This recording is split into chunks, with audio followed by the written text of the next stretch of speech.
ಇಂದು ಹಿರಿಯೂರಿಗೆ CM DK Shivakumar ಅವರು ಭೇಟಿ ಕೊಡ್ತಾ ಇದ್ದಾರೆ. ಬೆಳಗ್ಗೆ 11:30ಕ್ಕೆ ಚಿತ್ರದುರ್ಗದ ಹಿರಿಯೂರಿಗೆ ಆಗಮಿಸುತ್ತಾರೆ. ಕಳೆದ 2 ದಿನಗಳಿಂದ ಜಿಲ್ಲಾ ಪ್ರವಾಸದಲ್ಲಿದ್ದಾರೆ ಡಿಕೆ ಶಿವಕುಮಾರ್ ಅವರು. ಹಾಗೆ ಮಾಜಿ ಸಚಿವ ಡಿ ಸುಧಾಕರ್ ನುಡಿನಮನ ಕಾರ್ಯಕ್ರಮಕ್ಕೆ ಅವರು ಭಾಗಿಯಾಗ್ತಾ ಇದ್ದಾರೆ. ಹಿರಿಯೂರಿನ ನೆಹರು ಮೈದಾನದಲ್ಲಿ ನುಡಿನಮನ ಕಾರ್ಯಕ್ರಮ ಸಿದ್ಧತೆಯನ್ನ ಮಾಡಿಕೊಳ್ಳಲಾಗಿದೆ. ಜಿಲ್ಲಾ ಕಾಂಗ್ರೆಸ್ ಸಮಿತಿಯಿಂದ ನುಡಿನಮನ ಕಾರ್ಯಕ್ರಮ ಇರುತ್ತೆ. ಡಿಸಿಎಂ ಪರಂ ಬಿಕೆ ಹರಿಪ್ರಸಾದ್ ಸೇರಿ ಹಲವು ಗಣ್ಯರು ಕೂಡ ಈ ಒಂದು ಕಾರ್ಯಕ್ರಮದಲ್ಲಿ ಭಾಗಿಯಾಗ್ತಾ ಇದ್ದಾರೆ. ಚಿತ್ರದುರ್ಗ ಜಿಲ್ಲೆಯ ಹಿರಿಯೂರು ಇವತ್ತು ರಾಜಕೀಯವಾಗಿ ಮಹತ್ವದ ಕ್ಷಣಕ್ಕೆ ಸಾಕ್ಷಿಯಾಗುತ್ತೆ. ಮಾಜಿ ಸಚಿವ ಹಿರಿಯ ಕಾಂಗ್ರೆಸ್ ನಾಯಕ ದಿವಂಗತ ಡಿ ಸುಧಾಕರ್ ಅವರಿಗೆ ನುಡಿನಮನ ಸಲ್ಲಿಸುವುದಕ್ಕೆ ಮುಖ್ಯಮಂತ್ರಿ ಡಿಕೆ ಶಿವಕುಮಾರ್ ಸೇರಿದಂತೆ ರಾಜ್ಯದ ಹಲವು ಗಣ್ಯ ನಾಯಕರು ಹಿರಿಯೂರಿಗೆ ಆಗಮಿಸ್ತಾ ಇದ್ದಾರೆ. ಕಾಂಗ್ರೆಸ್ ಪಕ್ಷದ ಪ್ರಮುಖ ನಾಯಕರ ಉಪಸ್ಥಿತಿಯಿಂದ ಈ ಒಂದು ಕಾರ್ಯಕ್ರಮಕ್ಕೆ ವಿಶೇಷ ಮಹತ್ವ ಸಿಕ್ಕಿದೆ ಅಂತ ಹೇಳ್ಬೋದು.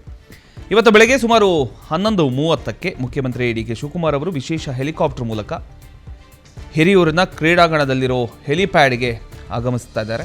ಬಳಿಕ ಹಿರಿಯೂರಿನ ನೆಹರು ಮೈದಾನದಲ್ಲಿ ಆಯೋಜಿಸಿರ್ತಕ್ಕಂಥ ದಿವಂಗತ ಡಿ ಸುಧಾಕರ್ ಅವರ ನುಡಿನಮನ ಕಾರ್ಯಕ್ರಮದಲ್ಲಿ ಭಾಗವಹಿಸಿ ಗೌರವ ನಮನ ಸಲ್ಲಿಸ್ತಾ ಇದ್ದಾರೆ. ದಿವಂಗತ ಡಿ ಸುಧಾಕರ್ ಅವರು ಹಿರಿಯೂರು ಕ್ಷೇತ್ರದ ಶಾಸಕರಾಗಿ ಹಾಗೂ ಚಿತ್ರದುರ್ಗ ಜಿಲ್ಲಾ ಉಸ್ತುವಾರಿ ಸಚಿವರಾಗಿ ಸೇವೆಯನ್ನು ಸಲ್ಲಿಸಿದರು.